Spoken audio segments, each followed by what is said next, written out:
बिस्मिल्लाहिर्रहमानिर्रहीम। अस्सलाम वालेकुम जी। स्टूडेंट, आज का हमारा जो आर्टिकल है वो है मैग्नेटिक फ्लक्स डेंसिटी। बड़ा मुश्किल आर्टिकल नहीं है, हम इलेक्ट्रिक फ्लक्स के बारे में पढ़ चुके हुए हैं। बिल्कुल उसी के पैटर्न पे जस्ट ई को रिप्लेस करते जाएंगे अब बी के साथ। सबसे पहले हम इनको डिफाइन करेंगे बिल्कुल वैसे ही जैसे आपने इलेक्ट्रिक फ्लक्स को डिफाइन किया था। डेफिनेशन के अकॉर्डिंग आपके पास क्या डेफिनेशन आ जाती है जी?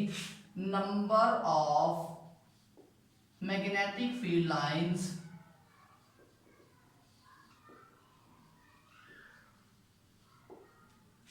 passing through a unit area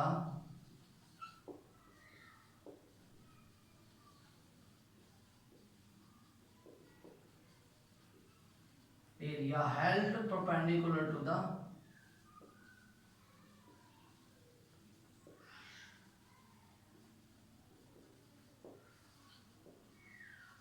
ji student, बिल्कुल एग्जैक्टली मैंने सेम डेफिनेशन लिखी है और यही डेफिनेशन आपने इलेक्ट्रिक फील्ड या इलेक्ट्रिक फ्लक्स के लिए भी लिखी थी।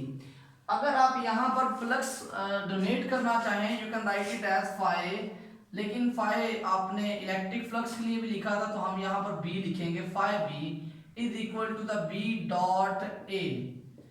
अगेन यहां पर हम फिर से एरिया एक वेक्टर बना रहे हैं तो बात फिर से आपने वही याद रखनी है कि this is the vector area. और वेक्टर एरिया क्या होता है जी? वेक्टर एरिया आपके मैग्नेटिक फील्ड जो होते हैं, जो आपका एरिया होता है उसके परपेंडिकुलर, उस सरफेस के परपेंडिकुलर जो एरिया हम ड्रॉ करते हैं उसे बोलते हैं वेक्टर एरिया। अच्छा जी, इसका मतलब ये हुआ कि phi B is equal to the B A cos of theta. ये एक जर्नल एक्सप्रेशन है जो कि आप लोगों ने इलेक्ट्रिक फ्लक्स के लिए निकाला था। Flux is equal to the E A cos of theta.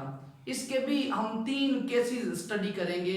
सबसे पहला केस आपके पास क्या आ जाता है जी? केस नंबर 1 वो क्या है जी? केस 1 के मुताबिक हम लिखते हैं when area vector and field lines are parallel to each others,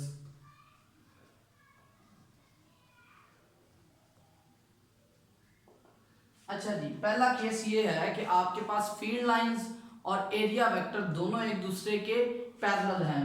draw करना चाहें तो आप ड्रॉ कर सकते हैं जी। ये आपके पास एक एरिया शीट है और यहाँ पर ये एरिया वेक्टर है और फील्ड लाइंस की डायरेक्शन जो है वो भी इसी डायरेक्शन में है। तो आपके पास क्या होगा जी? Flux is equal to the B dot A और B A cos of theta. तो आपके पास यहाँ थीटा की वैल्यू जो है that is 0 degree. So cos 0 is equal to the 1, so phi is equal to the B A. आप यूं समझ लें कि फ्लक्स इज मैक्सिमम। हमारे पास फ्लक्स की वैल्यू क्या है जी? फ्लक्स की वैल्यू यहां पर मैक्सिमम है। अच्छा, ये बात अपने जहन में बिठा लें कि आपने जब एरिया वेक्टर की बात की थी तब, या एरिया की, आप यहां पर यूं भी लिख सकते हैं area is perpendicular to the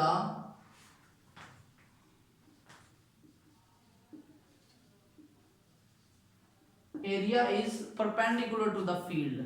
अगर एरिया आपका फील्ड के परपेंडिकुलर है तो वेक्टर एरिया क्या होगा जी? वेक्टर एरिया आपके फील्ड के पैरेलल होगा। एक केस। और नंबर 2 पर अगर हम बात करते हैं केस 2 की, तो केस 2 में क्या होता है जी? आपके पास area and field lines, area vector लिखें जी, area vector and field lines are perpendicular. ये सिंबल स्टूडेंट परपेंडिकुलर के लिए हम फिजिक्स में यूज करते हैं। ये आपके पास एरिया है जी और इस एरिया के ऊपर ये आपने नॉर्मल ड्रॉ किया हुआ है। This is the area vector और फील्ड लाइंस की डायरेक्शन ब्लू से ड्रॉ करते हैं जी। ये आपके पास फील्ड लाइन है। ये कुछ यूं समझ लें कि आपके पास ये एरिया पड़ा हुआ है और फील्ड लाइंस की डायरेक्शन यूं है, तो इसमें से कोई फील्ड लाइंस पास आउट नहीं करती। और पहला केस यूं है कि आपका एरिया इस तरह से है और फील्ड लाइंस की डायरेक्शन यूं है, ये मैक्सिमम इसमें से पास आउट हो रही हैं।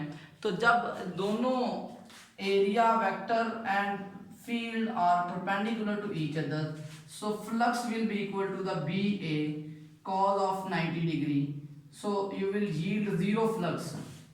आपके पास यहाँ पर फ्लक्स की वैल्यू क्या आ जाएगी, जीरो आ जाएगी। ये जनरल केसेस हैं। मैं बहुत शार्पली इसको बोल रहा हूँ क्योंकि आप लोग इसके बारे में पहले से पढ़ चुके हुए हैं। अच्छा जी, थर्ड केस है जी केस नंबर 3, और केस नंबर 3 क्या है जी, आपके पास at certain angle, certain angle से मुराद क्या है जी, आपके पास ये एरिया है और एरिया अब किसी एंगल पर प्रोजेक्टेड है, ठीक है जी। अब हमारे पास एरिया वेक्टर अगर ड्रॉ किया जाए, that is area vector normal. हमारे पास जब एरिया ड्रॉ करते हैं, यहाँ पर एरिया ये है, आप एरिया की डायरेक्शन चेंज करेंगे तो आपके पास फील्ड लाइंस एरिया वेक्टर जो है उसकी डायरेक्शन भी क्या होगी, साथ साथ चेंज होती जाएगी। अब यहाँ पर हम फील्ड लाइंस ड्रॉ करें तो फील्ड लाइंस की डायरेक्शन वही है जो कि हमारे पास पहले थी, ये आपके पास फील्ड लाइंस की डायरेक्शन आ जाती है। बच्चे ये फील्ड लाइंस और वेक्टर एरिया के दरमियान एंगल है, so you will be getting flux phi is equal to the BA cos of theta, where theta is angle between B and area vectors. ये बात अपने जहन में बिठा लें अच्छी तरह से। अच्छा जी, उसके बाद हम देखेंगे जी आपके पास इनका यूनिट क्या होता है, यूनिट देख लेते हैं। Flux is equal to the BA, लो जी फ्लक्स का यूनिट आपके पास क्या आ जाता है, BA। B इसका यूनिट होता है टेस्ला, और यहां पर आ गया मीटर स्क्वायर, ये आपके पास आ गया जी टेस्ला मीटर स्क्वायर। हमने लास्ट टाइम ये पढ़ा था कि F is equal to the ILB, और B का यूनिट यहां पर टेस्ला लिखा था, वो Newton per ampere per metre के बराबर आ जाता है। This is 1 Tesla. आप इसकी ये वाली वैल्यू यहां पुट करें तो आपके पास आ गया Newton per ampere per metre and metre square, तो आपके पास आ जाएगा Newton per ampere metre. This is unit of flux. अच्छा जी, यूनिट ऑफ फ्लक्स हम यहां पर लिख रहे हैं वेबर, ये वेबर के बराबर भी होता है न्यूटन मीटर पर एम्पेयर। मैं इन पे जोर इसलिए दे रहा हूं क्योंकि अक्सर औकात ये वाली बातें उन्होंने MCQ में पूछी होती हैं। अच्छा जी, अगर आप बात करें जी B, वो आपके पास आ जाता है flux per unit area, so 1 tesla is equal to the weber per metre square. तो ये कुछ कन्वर्जन्स हैं जो आपकी फिंगर टिप्स पे होना जरूरी है। यहाँ पर B जो है this is magnetic flux density. तो स्टूडेंट ये हमारा आज का आर्टिकल था, एक रफ सी हम नजर देख लेते हैं इससे। Number of field lines, magnetic field lines passing through a unit area held perpendicular to the magnetic field. और इसके भी हमने आगे 3 केसेस स्टडी किए, उनमें 3 केस कौन से थे, 2 जनरल केसेस हैं जब मैग्नेटिक फील्ड और एरिया वेक्टर एक दूसरे के पैरेलल होते हैं। नंबर 2 जब मैग्नेटिक फील्ड और एरिया वेक्टर एक दूसरे के परपेंडिकुलर होते हैं। और नंबर 3 पे जब वो किसी सर्टेन एंगल पर होंगे। और लास्ट पे हमने फ्लक्स के यूनिट को स्टडी किया, that was equal to the weber and is equal to newton metre per ampere. Hope you got it all. Thank you so much for watching this. Allah Hafiz.